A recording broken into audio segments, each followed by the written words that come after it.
रात्रीच्या शांत आकाशात असंख्य तारे चमकत असतात. या सगळ्यात सगळेच काही तारे नसतात, तर त्यापैकी काही ग्रह पण असतात. आपण नेहमी पृथ्वीचा विचार करतो, पण पृथ्वीच्या पलीकडे, पृथ्वीच्या व्यतिरिक्त आपल्या सूर्यमालेत अजून 7 ग्रह आहेत. असाच एक ग्रह आहे, पृथ्वीपासून हजारो कोटी किलोमीटरवर. आज आपण ज्या ग्रहाची गोष्ट सांगणार आहोत, तो बरीच वर्ष अंधारात हरवलेला होता. पण 1781 मध्ये विल्यम हार्शेल हा इंग्रज खगोलशास्त्रज्ञ दुर्बिणीतून आकाश निरीक्षण करत असताना त्याच्या लक्षात आलं की एक तारा हलतोय पण आणि फिरतोय पण. नंतर अजून पुढे निरीक्षण केल्यावर हर्शेलला कळलं की त्याच्यासमोर जो प्रकाशमान बिंदू आहे तो तारा नाही, कारण तारे तर हालत नाहीत, तर तो एक ग्रह आहे. आज मी तुम्हाला घेऊन जाणार आहे याच ग्रहाच्या सफरीवर, जो आपल्या सौरमालेतील सगळ्यात थंड पण तितकाच अनोखा ग्रह आहे, अरुण ग्रह म्हणजेच युरेनस. सौरमालेतले 8 ग्रह, त्यातील प्रत्येकाचं स्वतःचं एक वेगळं विश्व आहे. पण यामधून एक ग्रह असा आहे जो सामान्य कधीच नव्हता, ज्याचं वागणं, फिरणं, दिसणं सगळंच बाकीच्यांपेक्षा वेगळं. कधी असा विचार केलाय का की आपल्या आकाशात असा एखादा ग्रह आहे जो लाखो वर्षांपासून अस्तित्वात आहे, पण कधीच कुणाला दिसला नाही, जो आपल्या डोळ्यांपासून इतका दूर आहे की त्याला पाहण्यासाठी माणसाला प्रथम तंत्रज्ञानाचं सहाय्य घ्यावं लागलं? हो, युरेनस हा असा पहिला ग्रह होता जो दुर्बिणीच्या मदतीने शोधला गेला. कारण बाकीचे ग्रह जसं बुध, शुक्र, मंगळ, गुरु आणि शनी हे दुर्बिणीचा वापर न करता पाहिले जाऊ शकतात. पण हा ग्रह इतका दूर अंधारात होता की त्याचे अस्तित्व बरीच वर्ष लपून राहिलं. 1781 मध्ये विल्यम हार्शेलने रात्रीच्या अंधाऱ्या आकाशात चमकणाऱ्या ताऱ्यांमध्ये काहीतरी वेगळं पाहिलं. एक तारा जो स्थिर नव्हता, जो हालचाल करत होता. तेव्हा त्याच्या लक्षात आलं, हा तारा वेगळा आहे, हा फिरतोय, तो काहीतरी विशेष आहे.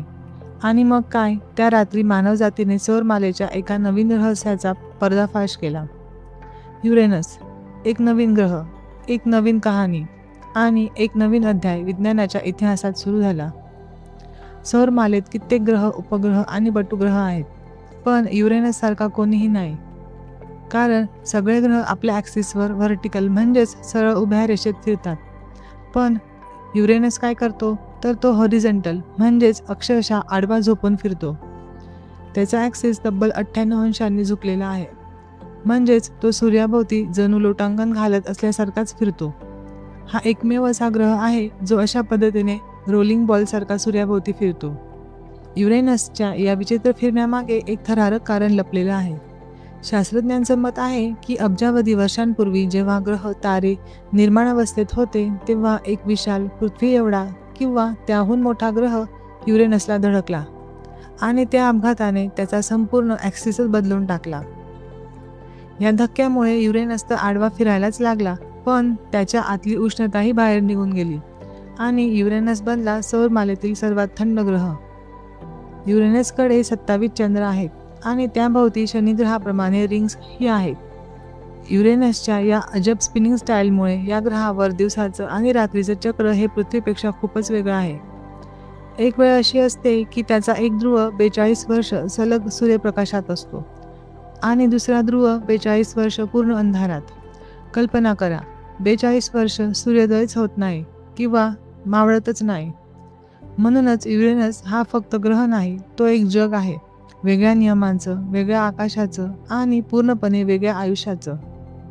आपण जेव्हा युरेनसकडे पाहतो तेव्हा आपल्याला दिसतो एक शांत, निळासर, सुंदर गोळा. पण त्याच्या या निळ्या सौंदर्यामागे असंख्य रहस्यांचं वादळ दडलंय. प्रश्न पडतो की हा ग्रह एवढा निळा का दिसतो? तर त्याचं उत्तर आहे युरेनसच्या वातावरणात असलेला एक साधासा पण अफाट परिणाम करणारा वायू, मिथेन.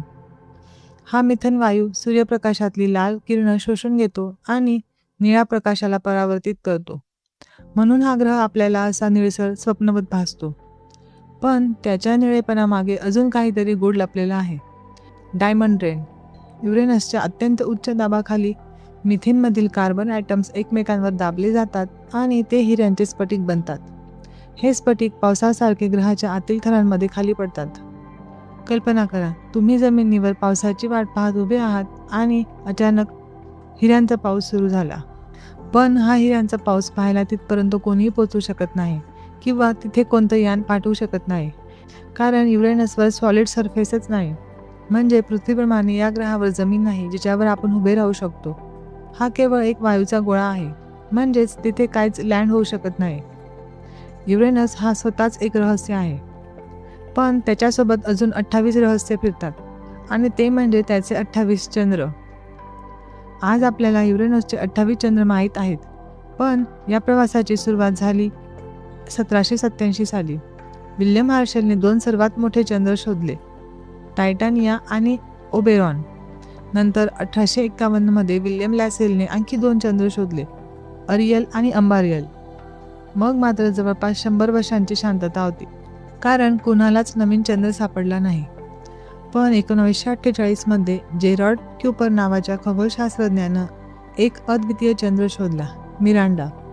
हा युरेनसचा सर्वात लहान पण सर्वात विचित्र चंद्र आहे, कारण तो वेगवेगळ्या खडकांच्या तुकड्यांनी जोडून बनल्यासारखा भासतो, जणू एखादी गूढ कलाकृती.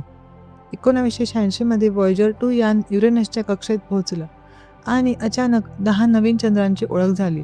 हे सर्व चंद्र 26 ते 154 किलोमीटर दरम्यानच्या व्यासाचे होते.